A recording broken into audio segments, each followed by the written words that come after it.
Hello and welcome back to Pixels with Purpose, where the HTML is semantic, but the website is unavailable for legal reasons.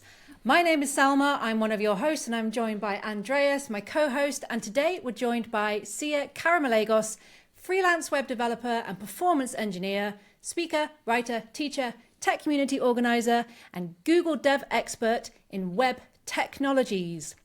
Hi Sia, how are you doing? I'm good. How are you? Very well, thank you. Very well. And today we're going to be talking about all things web performance, including some very interesting acronyms, RUM and CRUX. So I'm going to hand over to Andreas for the first deep dive question. Thank you very much. And I think that's the longest title intro we've had for a guest so far. I believe that's the most credentials we've listed, so very impressive. Today, the main conversation is going to be about performance, and that sort of leaves an obvious question of like, what is performance? And I think especially what does performance mean on the web? Because that can sometimes differ a little bit, I find, when we're talking about performance. So do you want to give like an introduction to how do you see web performance and how would you define it? Oh, sure. Yeah, that's actually a good question because it varies in different circumstances, right? So like when I say what performance to some people, they might think of like back-end database and response performance. But when we talk about web performance specifically, usually what we're talking about is mostly front-end, although there are some metrics that measure back-end. It's just that nowadays we find that most of the issues when we're thinking about the user experience of web performance, most of those are on the front end. But so what are those different aspects of web performance and user experience? So we're thinking about, of course, like the time to load the web page, like how long does that take and does the user feel that? How are they experiencing the page throughout the whole session? So is it responding to their actions, or do they or are they doing a lot of rage clicks because, things aren't happening correctly? And then more recently, which we're going to get to probably with Core Web Vitals, is there's also a metric in there called cumulative layout shift. And so when you think about, for example, when you're reading some news article and all of a sudden the whole page shifts down because an ad injects. So that's very frustrating, right? So we've now included that, whereas I think historically performance was mostly like loading speed, but we're trying to think of like user experience and what are the things that like make a page I don't know if I want to call it delightful or just not frustrating. Like you don't want people to notice these things. So if they notice these things, they're more likely to abandon the page or, not follow through with whatever action you want them to do. It's like good film music, isn't it? Good film music you don't notice, but bad film music or like a weird sound design, you notice that. So performance, I guess, now is trying to encapsulate the full experience for the user rather than just like the numbers. And I feel like a lot of people do actually just focus on the numbers and they'll say, my site is great because it's got 400s on Lighthouse. Don't need to do any more. Right. And also there's still a few hacks out there that try to trick Lighthouse scores, which doesn't help you with the users. And the whole point is to make the users happy, not to trick a Lighthouse score. Actually, fun fact, I wrote an article last year for Smashing Magazine, and it was how to hack your Google Lighthouse scores in 2024. So I made some very, very, very terrible pages on user experience levels, but they got hundreds across the board on Google Lighthouse. Even inaccessible pages got 100 for accessibility. We can link that in the notes down below as well, in the podcast notes. But yes, so you can game the system as well. So those numbers don't really mean anything in the end. Is that a question? I guess. Discuss. She went up in the end, totally. So I think it's a question. Yeah. Yeah. So if your goal is a good Lighthouse score, then yeah, that number doesn't mean anything. Lighthouse, it's like, I both love it and hate it, right? Because it made people more aware of a lot of issues. So in that regard, I'm actually quite thankful because it will link out to a lot of resources and things. But I also hate it because people try to game it, which is not the whole point, which is, not necessarily Google's fault, but but still. But then also it's an algorithm, and it can't catch everything. I think especially for accessibility, but when it comes to performance, performance is, I mean, let's be honest, it's not necessarily an easy thing to fix sometimes. And so it can't catch all those reasons. So it kind of misdirects a lot of people to do actions that are low value add, right? Like you want to follow that 80-20 rule of 80% of the improvements can come from like just 20% of the actions. And it gives you the 80% of actions that might only do like 20% of the performance sometimes. I think that makes sense. But I think also, as you say, in the task of doing an automated test of performance is a tricky one. I mean, I suppose you're never going to hit a good way of doing it, because in the end, what you care about is, as you said, the user's experience.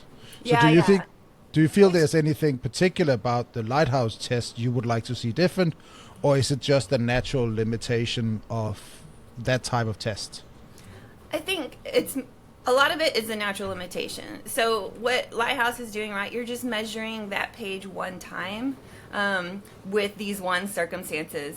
And so I like to say, like, don't start with Lighthouse. What is better, although this is going to get a little bit confusing, because if you look at Lighthouse using pagespeed.web.dev, at the top of the page, you get what we call field data, or like the real user data. And so that part is actually quite helpful, as long as you're also not trying to game that, which is a little bit harder to game anyways.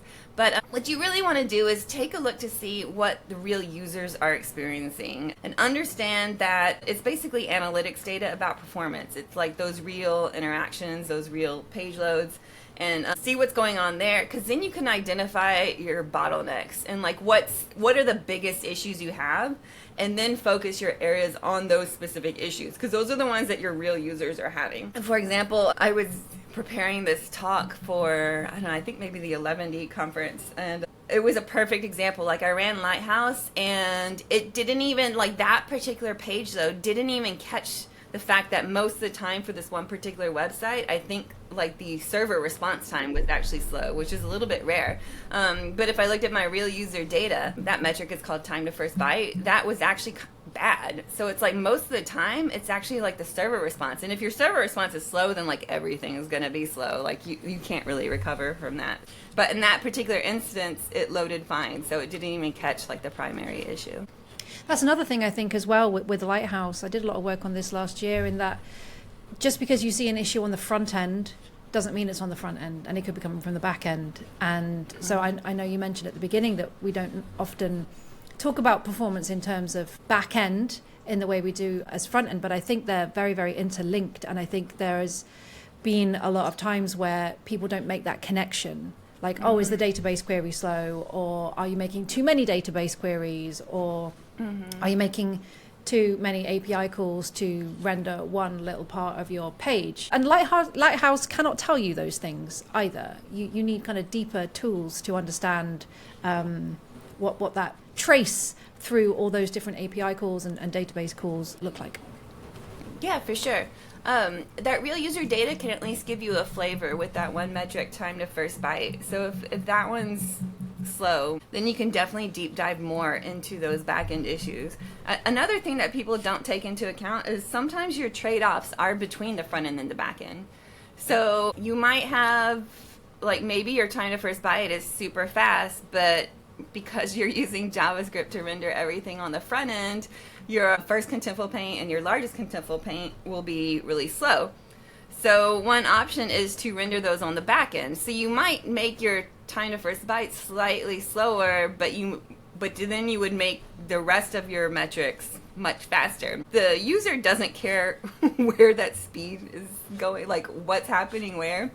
They just care that end result that they see is fast. And so so sometimes it makes sense to sacrifice, like an intermediate metric for the final metric that a user actually feels. We also already mentioned time to first byte, which is obviously the time from you start loading a website till you get any data back from the server, right? Yeah, You yeah. also mentioned first contentful pane and largest contentful pane. Can you quickly just define what those mean in case there's anyone out there that's not familiar with these terms? Sure, yeah. Like you said, time to first byte is that server response time, although it's a little bit more complicated because we're starting to send data that isn't necessarily the document, so we're working through that. But generally speaking, it's that the time that a first byte of data is returned back to the browser after a user starts a request. First contentful paint is the first item with content, or like not blank content that's rendered on the screen. I'm like simplifying these a little because like most of the time you don't really care about all the the edge cases and stuff. And it's funny because the definition of that is the first bit of useful content on the page, but it doesn't necessarily, like what I found in my investigations last year was that even if it's not useful, it still counts. So like the it's just any content, but also like it's supposed to be like non-blank content, but like it could be anything. Sometimes and then largest contentful paint is when the largest item in the viewport is rendered, and it's the last largest item in the viewport, like before a user starts interacting. So if you think of like a lot of like the big banners or mastheads, whatever you want to call them, and this is because so Google came up with this last one, the largest contentful paint, and it's one of the core web vitals, and those are metrics that they have tried to come up with that are trying to emphasize or like focus on the user experience. So when would a user think that page is loaded? Oh, well, maybe when the largest item on the screen is there, So like often it's that, it's that big image, or sometimes it's, if you have a really large heading, it's that, especially like on mobile, sometimes it can be like your heading instead of that image, depending on the placement. But so those are the three main front-end metrics. The largest contentful paint actually has subparts, which are really cool, but I don't know if we want to go into all of that. But depending on what those metrics are, like the numbers for those, it kind of can lead you towards different potential causes, right? Because if time to first byte is bad, for example, it's not your images that are the problem. It's something else. It's usually your backend, or like the latency, how far it is to get to your backend. Like, do you have servers in the right places for your users and things like that? More often it's probably like, actual server issues, or like if you are running a database also, do you have N+1 queries and things like that? But then when it comes to first contentful paint, it's different issues. Like if your time to first byte is actually good, but your first contentful paint is bad, a lot of times that's actually like what we call render blocking resources. So it could be a lot of CSS, or more likely these days, it's probably JavaScript blocking render, or you're using a lot of JavaScript on the front end. Whereas largest contentful paint, if the first two are good, largest contentful paint issues can be like the browser doesn't know it needs that image until quite late. Whereas if you measured this theoretical web page on like Lighthouse, you might get something like optimize your images, but making that image smaller isn't going to help if the browser still doesn't know it needs it. Or like it might help like a few milliseconds, but you're a whole second behind because you didn't put in the server rendered HTML that it needed that image, I think the classic example, at least used to be, like analytics script in the head that needed to be downloaded and executed before it would process the rest of the body. I think things have gotten a little bit better recently. A lot of those are sort of deferred. But in the old days, like it was a classic that you would load a website and it would actually spend the first couple of seconds on just loading analytics script in before it would render the content of the page. I think we're largely a lot of those issues, but they still definitely show up here and there. Yeah, for sure. So we actually had a speak of what you just talked about, potentially misleading largest contentful paint. We had a really fun issue a while back where we did some optimization on our editor, and our Lighthouse score went down quite a lot by making it faster. And it basically was that before the optimization, it took just long enough to load the full content that Lighthouse basically said, it's got to be there by now. And then we're calling it. this is the largest contentful page, and it was just showing a placeholder through the whole loading process. And because we fetched the main content through a WebSocket, I don't think it detected that it had to wait anymore. So we actually got to a place where, because we made it faster, we now actually got the actual content inside the window Lighthouse was looking for, and therefore it would give us a worse score, which was also a more accurate score in this case. But we thought it was quite funny that all our performance update led to us dropping in Lighthouse score a little bit. Yeah, sometimes that can happen. You can also come up against, I guess, kind of an edge case, but I was preloading just 2 fonts on my personal site. And my Lighthouse score dropped by like 20 points recently, and I couldn't figure out why. And we figured out that, well, there's 2 things going on in Chrome. Like when you preload a font, I think it will like artificially wait slightly longer before rendering, even though like the font is there. Or that was like, it was 2 things. It was a combination of something that Chrome does in the engine, and also Lighthouse was like basically being overly cautious in their algorithm for estimating when that would render or something. So so I stopped preloading. Although my real user metrics didn't change. I was afraid they were going to get slightly worse, because I originally did that because it was slightly faster. But now it's about the same. So I made a change just to satisfy Lighthouse. And why would I do that? Because I'm a performance engineer, and people like to go run Lighthouse on my website to see if I know what I'm talking about. Yeah, so we've summarized that Lighthouse is really just a best guess. It's an indication, and it might give you some weird information. It might artificially guess and slow things down. So what can we do to understand actually the real performance implications that our websites have for real users in the wild? Yes, so that's a great question. What you want to do is start with real user data. So Lighthouse is what we call lab tools. So is like all the dev tools, the things in there, or actually it's getting more complicated because they're injecting real user data in there too now. But like your network tab, your performance tab, web page test, all these things are lab tools. But what you want to do is start with real user data instead. And one of those sources is called the Chrome User Experience Report. And if you run php.web.dev, that's actually what's at the top of the page if you have enough traffic for them to report public data. Because this is actually a public data set that you can access, or at least if you have enough popularity. And it's that box of like how real users are experiencing your site. And so that can give you an idea. There's other ways to look at that data. One is called CruxViz. We can add links later, right? Yes. I'll give you that link. And it's really cool because it's like more in-depth look at that Crux data. But you can also measure your own. So you can roll your own, or you can, use one of the providers, for example, Speed Curve, Debug Bear, RumVision, Caliber. They all provide real user monitoring. So all of those tools allow you to measure your real user data. It's basically performance analytics data. And so you can get that profile. You can get much more detailed data, especially for INP, or interaction to next paint. That's a newer metric that replaced a different metric.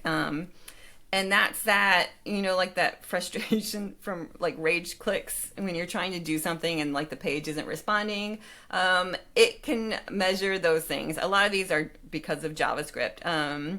And so that is through the whole page session. The page speed ones are, I'm not going to say easier to debug because they're not. If you look at the data, the web is performing worse on that. But IMP can be hard to track down. And so you actually do want that more detailed run data for the breakdown so that you can figure out where it's actually coming from, because it can be the whole session. So, I don't know which button they click to have a poor user experience, So INP was released last year, wasn't it? And this aimed to give us a picture of how responsive the UI was for a user, right? So if you click a button, is there a response in a timely manner? Do you, even if you're showing a loading spinner or moving something around the page, is something happening, or does it look unresponsive?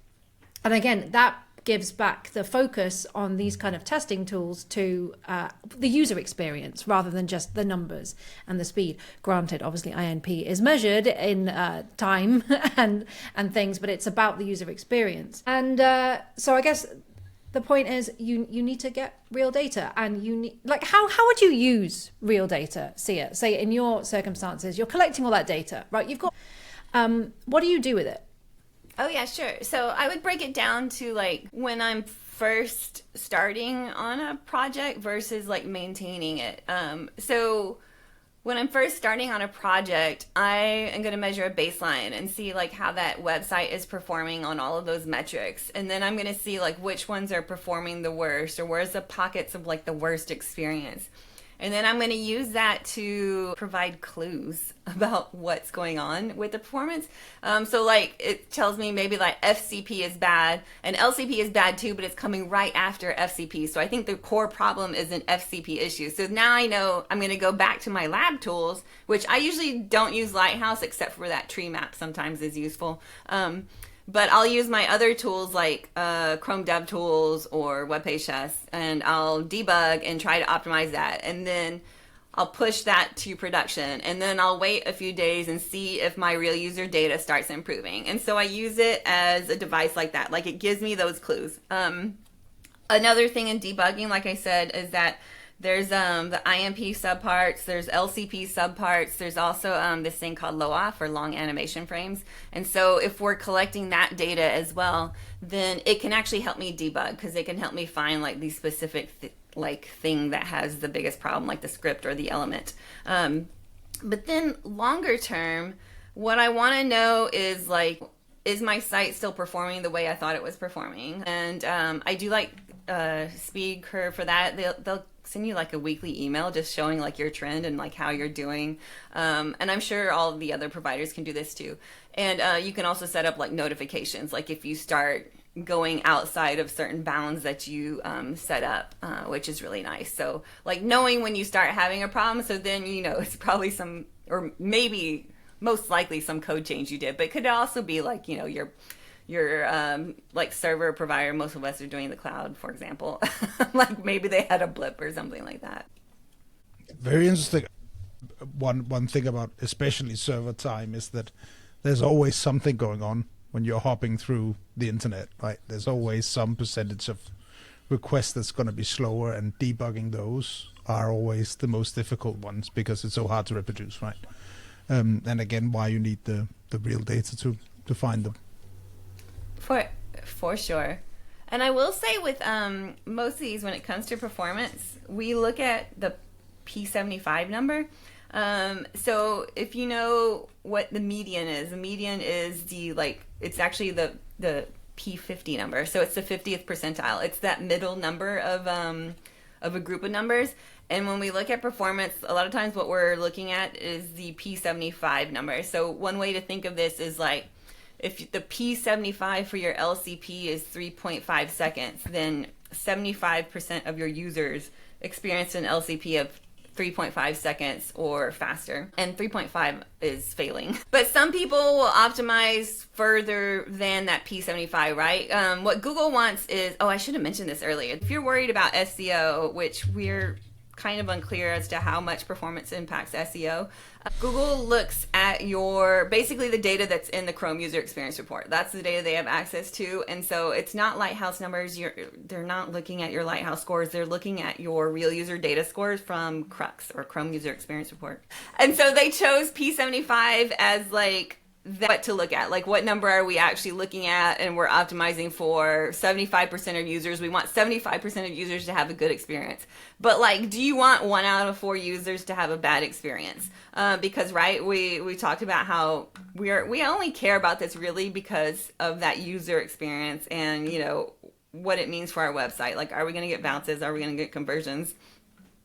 And so like maybe you actually want to optimize for P90 or something like that. And so like the outliers aren't in that data basically if we're looking at P75, but maybe you want to include a bit more. So you might optimize a bit further than like what is quote unquote green for Core Web Vitals. I mean, I think I know the answer to this question. Can you optimize too much?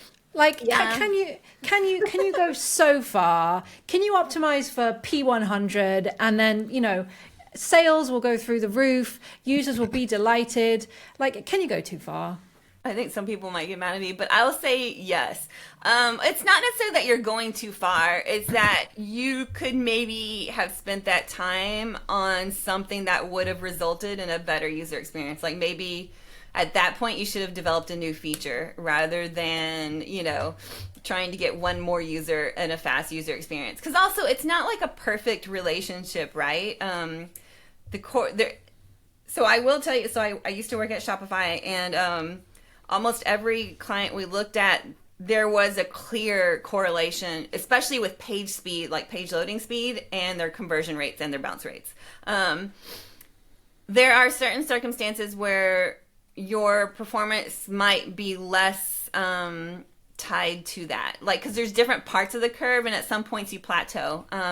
Speedcurve has some good articles about this on their blog.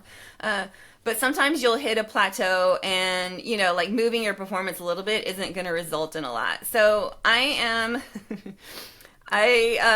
was an engineer first, and then I went to business school, and I was a management consultant. And I'm like at that point, you're kind of wasting, like, time is money, right? Like maybe you should, I don't know, develop some feature that's going to be more delightful. Like spending your time, like it's an opportunity cost, right? Like, or like what a lot of people do, and I blame Lighthouse for this, is they spend a lot of time optimizing their images. But in this day and age, most of the time, it's not your image size. It's like the literal image sizes that you have. It's other things, like usually priorities of loading different things, and some things are blocking others.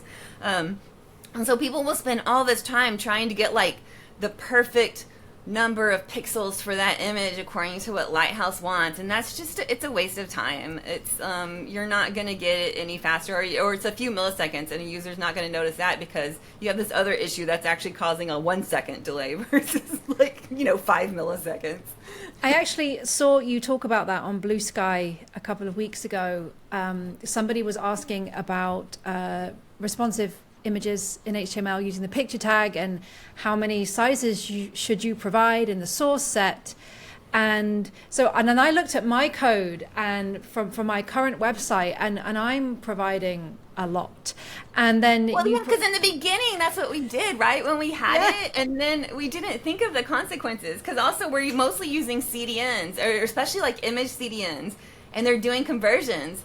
So if you're giving like a million different source sets, then like the server is going to have to, like, if it doesn't have that particular size cached, it's going to have to regenerate that image, and so you're actually making a longer response for like the most perfect image size. Yes, and this was the point that I took away from that, is that if the image is being cached by the browser, and then if the browser is like moved by a few pixels, then a new image is going to have to come down from the CDN or wherever.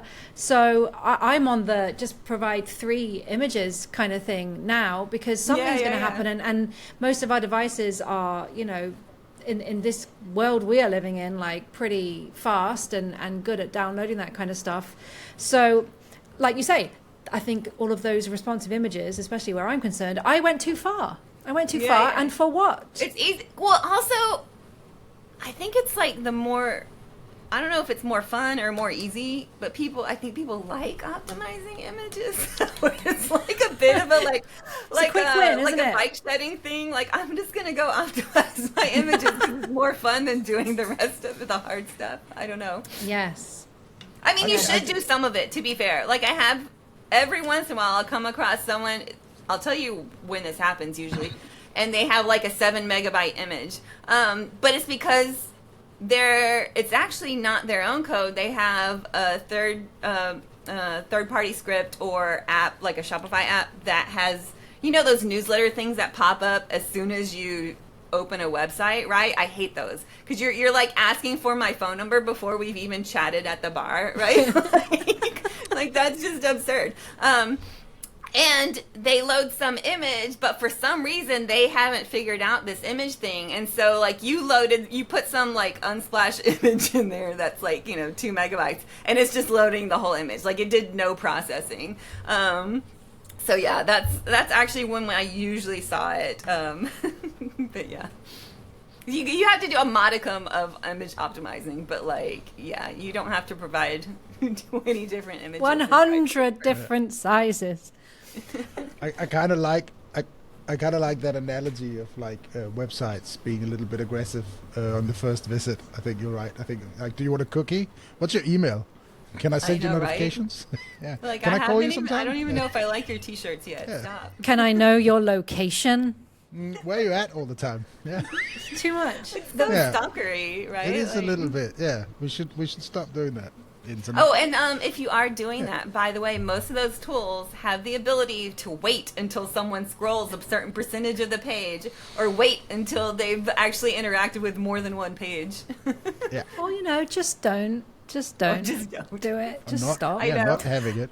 Sometimes I don't do that sign up for the discount because I'm like, I'm just going to pay 10% for you to not email me. Yep. 100%. Yes. Yeah. I will pay more for you to not email me, please. Thank Exactly. you. Goodbye. I think that's the point, isn't it? You're right. That's why they're there. It's like, do you want to pay the privacy tax? Then, the leave me alone tax. That's 10%. Yeah. Me and the Andreas, web is fine. There's no problems. It's fine. we should really plan these podcasts better, Andreas, because I'm thinking, well, Andreas has got nothing to say now, so I'm going to prompt him with something to say, and then he'll come out with something. We were talking earlier, before we got on with Sia, about mobile performance as well as web performance, and the differences there and the nuances, and how. And you mean like mobile app performance, like native yes, apps? Yeah. yeah, and I wondered if you had any insights on that.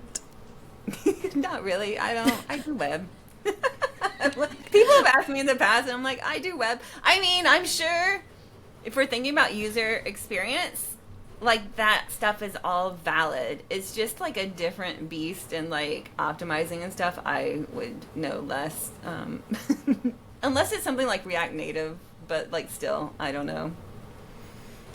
It's funny, I used to develop mobile apps about 6 years ago now, and yeah, I don't have any insight on that either. That was a terrible question. Cut the question from the podcast. No, we got to leave it in. I need to. Yeah, no. Well, I feel like there is something there, like, oh, web apps, mobile apps could learn from web, and what we think, all the research that's been behind, like, you know, user experience and things like that, and like translating those metrics to their mobile apps to measure them, like, although that loading speed should be mostly like instant, but like it depends on like what they're trying to hydrate, like from their servers or whatever. I do have a fun story actually for this segment about mobile app performance. So when I was working on this mobile app, it was a React Native app, and it had a Ruby backend and a Go backend. There were two different backends, and on login, every time you opened the app, you had to log in, or it had to remember and re-log in and check some stuff in the API. And at one point, login had got to 20 seconds long, and the CEO was adamant that it was a front-end issue, that it was a mobile app issue, a React Native issue. And we took a look at some of the graphs, and we were convinced and adamant and had the data that it was a back-end issue. And anyway, we went through the whole thing, and it turns out that the app needed to check different bits of data and APIs based on the version of the app. Okay. And there had been like 30 versions of the app.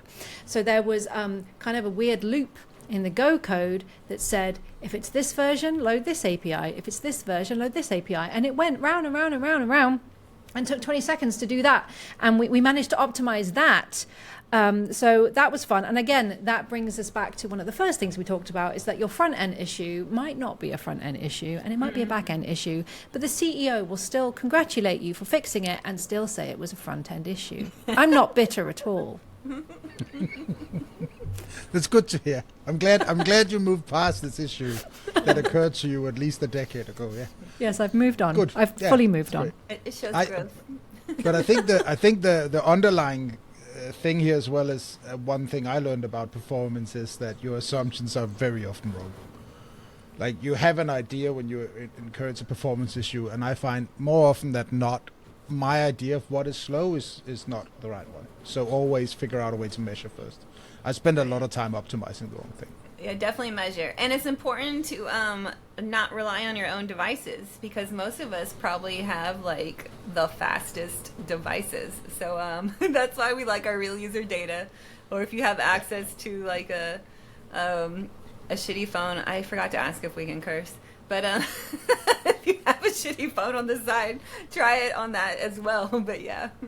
Does anyone still have device labs anymore? You know, like walls and walls of old tablets and phones. And I never got to work at a place that had a beautiful device lab. We had like maybe 3 phones or something. Yeah. And it was my dream to see one page that I was working on a big wall. But like, do we even need that anymore? Well, webpage just used to have like basements of actual real devices, and you could select them. Now most of the time they're just emulating them. But yeah, so yeah, we kind of outsourced that for a bit. It's a shame. I think that was. I mean, the device labs were fun, to be honest. I visited a few. Google had one in London you could go and visit and just test on all the devices. But it wasn't exactly the fastest way to develop, having to go and open up like grab the phones one at a time. So I think we use Browser Stack a lot for that. I think most people use a service for it. Yeah, or just YOLO. YOLO. Yeah, just tell me if it's broken. Yeah. Just push it and then find out, because you've got your real user data monitoring. Yeah. You basically hired your real users to do your testing. I mean, that's when you say real user data, right? I mean, just pushing to production and waiting for feedback is, I suppose, real user data. Yeah. Your site's slow. It doesn't work. Fix it, Andreas. Yeah, but I mean, I would also say it's the most used form. No matter what you're testing, you're also doing that one. Right? Yeah, because they're going to do the things you didn't expect, right? Yes. Yeah. Always. They'll find the edge cases because they are the edge cases. Exactly. Do you have any closing questions, Andreas? I think maybe almost we have covered it a little bit, but one of the things I often both personally experience and hear from other people is like, it's all well and good that we should be doing all these things, but here I am sitting and my boss has me fixing the login feature, and I have to do these feature because someone in sales department is screaming at it. And at the same time, I know users are saying it's a bit slow. How do you manage all that? Because I think it becomes often a place like we all want to do more when it comes to performance. We all want, like, we know we can do more, but I think most developers are in a reality where everything is a trade-off. Everything, all the time you spend here, as you mentioned earlier, time you're not spending on features. So maybe the 2-part question: how do you balance it? And the second is, what is like the lowest hanging fruit and the minimum thing you would suggest people did today? Well, what I'm hearing behind the question is that I'm a developer working somewhere. I think there's a performance issue, but my managers don't think it's worthwhile for me to spend time on that. And so you actually have to think about them and their perspective. So what's going to convince my manager to think that this is important, which is a different question of, what little thing could I fix? Because they're not necessarily, if they don't think it's important, they're not necessarily going to care that you improved some performance. Like, first you have to make that link to what's important to them. And usually I think about the business leaders, but you might have a few steps in between, like an engineering manager, and I'm not sure how to help that one. But like for the business case, if there is a way that you have access to real user data and also your analytics. So if there's a way that your analytics can tie both your performance data and your bounce and conversion rate, and you can look at those curves and there's a clear curve, I think you can convince a business leader that performance is important. If it is important for you, sometimes it might not, like if you're selling yachts to super rich people, your site's not gonna be as sensitive to performance as like, you know, Amazon is selling like, you know, $2 bungee cords. Like, so yeah. Like, I'm just gonna quit this website and, you know, buy a bungee cord somewhere else because it's too frustrating. That's not gonna happen with these mega yachts. And of course, the people who buy the yachts have someone to do it for them. Oh, anyway, yeah, so exactly. they're not experiencing it. Yeah, They don't visit websites on their own. They've got people for that. No, yes. But I mean, I think it's a good example. The company I used to work for was very B2B sales driven, and customers would buy contracts for like minimum of 3 years. And the person who signed the purchase order was not the person using the platform. Yeah. So there was almost no connection between how pleasant our software was to use and whether we would have any business going forward, because at or the you end might of the get day, like they wouldn't service. re-sign, like, right, like you might get more people falling off in that case, like if you had poor performance, like so you would need to measure or do exit interviews or something like that. But Yeah, for sure. The last bit was the low-hanging fruit. What can you do today? Like, what can you just do? Oh, that you have to look at your real user. You have to find something that's actually, I don't know, like. And it's not just about optimizing images. This is a sad thing, but on when I was at Shopify, we found that like 80% of Shopify sites were lazy loading their largest contentful paint image. And if you know about lazy loading, it waits until an image is in the viewport or near the viewport to load the image. But if you do that on your largest contentful paint element, you're just like artificially delaying its load. So a quick win on all these websites was just to quickly check if I'm lazy loading my LCP and then stop doing that. And then like their numbers would like bounce by like, you know, up to a half a second faster. So like, but yeah, you have to find that quote unquote dumb thing you're doing. It's not dumb because like at whatever time it was written you didn't know, and there's just too many things to know in front end. So I don't like judgments, but like find that if you have some easy dumb thing like that, find it and fix it, and you know, then you can see in the data how it's moved. But yeah, a nice thing about some of the, as you say, dumb things is that Lighthouse can actually help with a lot of them, right? Yeah, if you're except doing something that one. obviously off. Oh, Yeah, it doesn't. Oh. No, because there's they weren't detecting. I tried to do a bug report for it, but they might be detecting native lazy loading, but a lot of the web is still using like lazy sizes, right? Because it's legacy code. At that time, we didn't have a native solution, so people use lazy sizes. Plus, there's a few other features that package has. And so it was not looking at the JavaScript lazy loaded things, which we realized. And actually, I wrote the chapter for the Web Almanac for Performance one year, and we actually ran it, and it was also like, it was something like maybe with native lazy loading, it was like 9% of the web was doing it, but when I opened it up to all the common like JavaScript classes and data-srcs, it was actually more like 20% of the web was doing it. Move. Yeah. The web changes. Mm-hmm. I just want to ask if people want to find you and follow you and read more of the stuff you have written and listen to stuff you talk about, where would they go? Sia.codes would be the best place to find me, my website, which of course links out to all the social media things. I am no longer on X, but you can find me on Blue Sky and Mastodon and unfortunately LinkedIn. Sorry. I think Andreas loves LinkedIn. It's the new Twitter, in my opinion. Oh my God.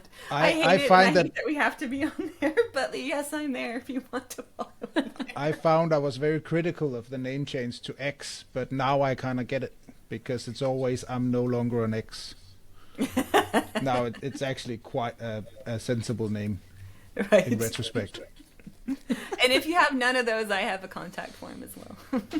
Excellent.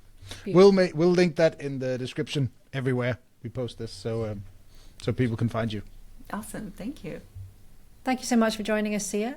And we'll see you next time on Pixels with Purpose.